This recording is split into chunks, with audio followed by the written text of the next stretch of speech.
ಅಲ್ಲ ಇರ್ಬೋದು, ಇಲ್ಲದೆ ಇದ್ರೆ ಅವರು ಯಾಕೆ ವಿರೋಧ ಹೌದು ಇವತ್ತು ಇಲ್ಲಿ ವಿರೋಧ ಮಾಡ್ತಕ್ಕಂಥವ್ರಿಗೆ ಅಲ್ಲಿ ಬೆಂಗಳೂರು KDB ಕಚೇರಿಯಲ್ಲಿ ವಾರದಲ್ಲಿ 3 ದಿವಸ 4 ದಿವಸ ಕೆಲಸ ಏನು?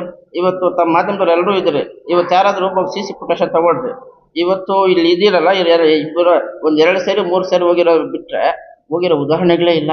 ಆದ್ರೆ ವಾರದಲ್ಲಿ 3 ದಿವಸ 4 ದಿವಸ ಅಲ್ಲಿ ಭೇಟಿ ಮಾಡ್ತಕ್ಕಂಥ ಉದ್ದೇಶ ಏನಿದೆ? ನೀವು CC ಫುಟೇಜ್ ತಗೊಳ್ರಿ. ಅಲ್ಲಿ ಬೇಕು ಒಂದು ಬಾಕ್ಲು ಹೇಳ್ತದೆ, ಯಾರಪ್ಪ ಹೆಸರು ಹೇಳಿದ ತಕ್ಷಣ ನೆನ್ನೆ ಬಂದಿದ್ರು ಇವತ್ತು ಬಂದಿದ್ರು ಅಂತ. ಅದ್ರ ಹುನ್ನಾರ ಏನು? ಇವತ್ತು ವಿರೋಧ ಮಾಡ್ತಕ್ಕಂಥವ್ರು ಎಲ್ಲ ಕೆಲಸ ಏನಿದೆ?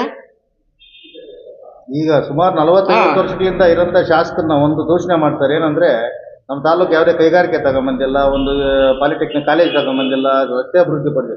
ಅಭಿವೃದ್ಧಿ ಅಂದ್ರೆ ಏನು ಸರ್? ಅಭಿವೃದ್ಧಿ ಅಂದ್ರೆ ಕೈಗಾರಿಕೆ ಬಂದ್ರೆ ತಾನೇ ಉದ್ಯೋಗ ಸಿಗೋದು, ಆಗ ತಾನೇ ಅಭಿವೃದ್ಧಿ ಮಾಡಕ್ ಸಾಧ್ಯ.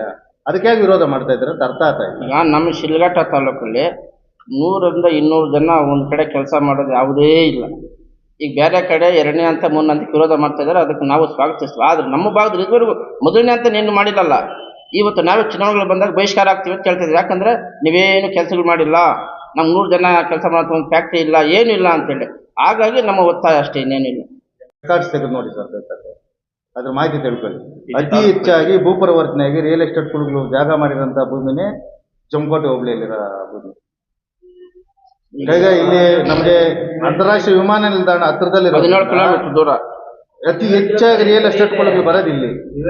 ಅನ್ಯಾಯ ಆದಾಗ ನಾವು ಆವತ್ತು ಕೂಡ ಏನು ಹಿಂದಿನ ಸರ್ಕಾರದಲ್ಲಿ ನಮ್ಮ ಆರ್ ಅಶೋಕಣ್ಣ ಕಂದಾಯ ಸಚಿವರಾಗಿದ್ದಾಗ ಕೂಡ ಏನು ಅವ್ರ ಶಿಲಾಡಿ ಬಂದಾಗ ನಾವು PSL ಕಂಪನಿದು ಮನವಿ ಪತ್ರ ಕೊಟ್ಟಿದ್ದೀವಿ. ಏನು PSL ಕಂಪನಿ 2,000 ಎಕರೆ ರೈತರ ಹತ್ರ ಬೋಗಸ್ ಮಾಡಿ ಅವ್ರ PSL ಕಂಪನಿ ಹೆಸರಲ್ಲಿ ದಲ್ಲಾಳಿಗಳು ದುಡ್ಡು ಮೋಸ ಮಾಡಿದಾರಣ, ಅದ್ರ ಬಗ್ಗೆ ನೀವು ನ್ಯಾಯ ಕೊಡಿಸ್ಬೇಕು ಅಂತೇಳಿ ಅವ್ರ ಹತ್ರ ಕೂಡ ಗಮನ ಸೆಳೆದಿದ್ದೀವಿ.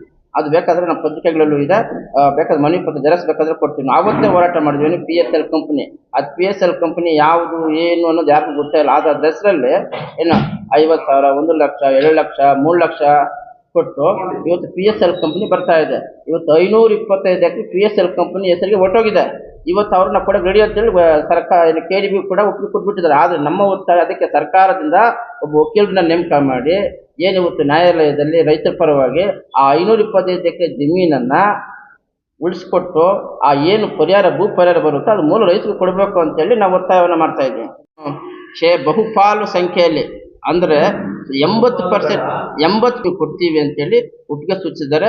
ಅದು ಜಮಕೋಟೆ ಏನು ಅಭಿಪ್ರಾಯ ಸಂಗ್ರಹಣದಲ್ಲೂ ಕೂಡ ಅದನ್ನ ವ್ಯಕ್ತವಾಗಿದೆ. ಅದು ಮಾಧ್ಯಮದವ್ರಿಗೆ ಎಲ್ರಿಗೂ ಕೂಡ ಗೊತ್ತಾಗಿದೆ. ಜಮಕೋಟೆ ಹೋಬಳಿಯಲ್ಲಿ ಅವರ ಸ್ವಯಂಕೃತವಾಗಿ ಬೆಂಗಳೂರಿನ ಕಚೇರಿಗೆ ಹೋಗಿ ಒಪ್ಪಿಗೆ ಸೂಚಿ ಬಂದಿದ್ದಾರೆ. 80% ರೈತರು ಒಪ್ಪಿಗೆ ಸೂಚಿಸಿದ್ರೆ ಯಾಕೆ ಅಂತಿಮ ಸೂಚನೆ ಅಂದ್ರೆ ಅದು ಏನೋ ಇವತ್ತು ಸರ್ಕಾರದ ಮಟ್ಟದಲ್ಲಿ ನಡೀತಾ ಇರ್ಬೇಕಾದ್ರೆ ನಾವು ಕೇಳ್ತಾ ಇದ್ದೀವಿ. ಅಂತಿಮ ಸೂಚನೆ ನೀರಾವರಿ ಪ್ರದೇಶವನ್ನ ಕೈ ಬಿಡಿ ಅಂತ ಹೇಳಿ ನಾವು ಕೂಡ ನಮ್ಮ ಒತ್ತಾಯವನ್ನು ಸರ್ಕಾರಕ್ಕೆ ಮಂಡಿಸ್ತಾ ಇದ್ದೀವಿ. ಹಾಗಾಗಿ ಅವರು ವಿಳಂಬ ಮಾಡ್ತಾ ಇರ್ಬೋದು. ಏನೋ ನಮ್ಮ ಉದ್ದೇಶ ಅಷ್ಟೇ, ನಮ್ದು ನೀರಾವರಿ ಪ್ರದೇಶವನ್ನ ಬಿಟ್ಟು ಅವ್ರು ಮಾಡಿ ನಮ್ದು ಯಾವುದೇ ರೀತಿ ವಿರೋಧ ಇಲ್ಲ. 13 ಹಳ್ಳಿಗಳ ರೈತರು ಮತ್ತು ನಮ್ಮ ಕರ್ನಾಟಕ ರಾಜ್ಯ ಹಸಿರು ಸೇನೆ ಸಮಿತಿ ವತಿಯಿಂದ ಅನಿರ್ದಿಷ್ಟಾವಧಿ ಧರಣಿಯನ್ನ ಚಿಕ್ಕಬಳ್ಳಾಪುರ ಜಿಲ್ಲಾಧಿಕಾರಿ ಕಚೇರಿ ಮುಂದೆ ಹಮ್ಮಿಕೊಂಡಿದ್ದೀವಿ. ಹಾಗಾಗಿ ನಾವು ಅವರಿಗೆ ಮನವಿ ಮಾಡ್ತೇವೆ. ಏನು ಈಗ ನಮ್ಮ ಮನವಿ ಇಷ್ಟೇ, ಅಂತಿಮ ಸೂಚನೆ ಹೊರಡಿಸಬೇಕು ಅಂತೇಳಿ ಅವ್ರ ಗಮನ ಸೆಳೆಯೋದಕ್ಕಾಗಿ ಚಿಕ್ಕಬಳ್ಳಾಪುರ DC ಕಚೇರಿ ಮುಂದೆ ಅಹೋರಾತ್ರಿ ಧರಣಿ ನಂಬ್ಕೊಳ್ತಾ ಇದ್ದೀವಿ. ಅದು ಕೌಂಟರ್ ಅನ್ನೋದಲ್ಲ. ಈಗ ನಾವೇನು ಇವತ್ತು ನಮ್ಮ ಅಹವಾಲು ಇಷ್ಟೇ. ಇವತ್ತು ನಮ್ಮ ಜಮಕೋಟೆ ಭಾಗದಲ್ಲಿ ನಿರುದ್ಯೋಗದ ಸಮಸ್ಯೆ ತಾಂಡವಾಡ್ತಾ ಇರೋದು ತಮಗೂ ಗೊತ್ತಿದೆ. ಇವತ್ತು SSLC, PUC, degree, MA, PhD ಮಾಡಿರ್ತಕ್ಕಂಥವರು ಬಹುಪಾಲು ಇವತ್ತು ಬೇರೆ ಕಡೆ ಹೊರ ಜಿಲ್ಲೆಗಳಿಗೆ ಉದ್ಯೋಗಕ್ಕೆ ವಲಸೆ ಹೋಗ್ತಾ ಇದ್ದಾರೆ. ಇವತ್ತು ಉದ್ಯೋಗ ಇಲ್ಲ. ಇವತ್ತು ಯಾರು ನಮಗೆ ಬೇಕು ಬೇಡ ಅಂತ ಹೇಳ್ತಕ್ಕಂಥವ್ರ ಮನೆಗಳಲ್ಲಿ ಇವತ್ತು ಮಹಿಳೆಯರು, ನಮ್ಮ ಅಕ್ಕಂದರು ಇವತ್ತು ದೊಡ್ಡಬಳ್ಳಾಪುರ ಐಫೋನ್ ಕಂಪ್ನಿ ಆಗಿರ್ಬೋದು, ಚಪ್ರಕಲ್ ಬೇರೆ ಬೇರೆ ಕಡೆ ಎಲ್ಲ ವಲಸೆ ಹೋಗ್ತಾ ಇದ್ದಾರೆ. ಹಾಗಾಗಿ ನಮ್ಮ ಉದ್ದೇಶ ಕೌಂಟರ್ ಅಂತ ನಾವಲ್ಲ, ನಮ್ಮ ಸಮಸ್ಯೆ ಇದೆ. ಇವತ್ತು ನಮ್ಮ ನಿರುದ್ಯೋಗದ ಸಮಸ್ಯೆ ದೂರ ಮಾಡಬೇಕು, ನಮ್ಮ ಮಕ್ಕಳಿಗೆ ಒಳ್ಳೆ ಉದ್ಯೋಗ ಕೊಡಬೇಕು, ಮತ್ತೆ ಏನು ಇವತ್ತು ಭೂಮಿ ಕಳ್ಕೊಂಡಂಥ ರೈತರಿಗೆ ಉತ್ತಮ ಪರಿಹಾರ ಕೊಡಬೇಕು. ಅದರಲ್ಲಿ ಕೂಡ ಕೃಷಿಗೆ ಯೋಗ್ಯವಾದ ನೀರಾವರಿ ಪ್ರದೇಶವನ್ನು ಕೈ ಬಿಡಬೇಕು ಅಂತೇಳಿ ನಮ್ಮ ಒತ್ತಾಯ. ಈಗ ಇದ್ರ ಬಗ್ಗೆ ಈಗ ನಮ್ದು ಜಿಲ್ಲಾ ಸಮಿತಿ ಇದೆ, ರಾಜ್ಯ ಸಮಿತಿ ಇದೆ, ರಾಷ್ಟ್ರ ಮಟ್ಟದಲ್ಲಿ ಏನು ನಮ್ದಾದಂಥ ಶಿಸ್ತು ಆಂತರಿಕ ಸಮಿತಿ ಇದೆ.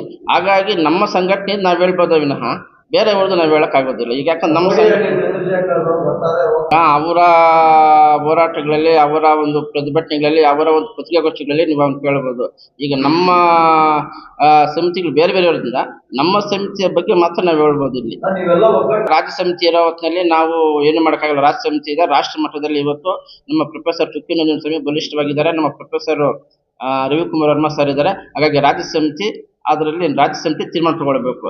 ಹಾಗಾಗಿ ರಾಜ್ಯ ಸಮಿತಿ ತೀರ್ಮಾನ ತಗೊಂಡ್ರೆ ನಾವು ಕೂಡ ಒಗ್ಗಟ್ಟಲ್ಲಿ ಇರ್ತೀವಿ ಸರ್.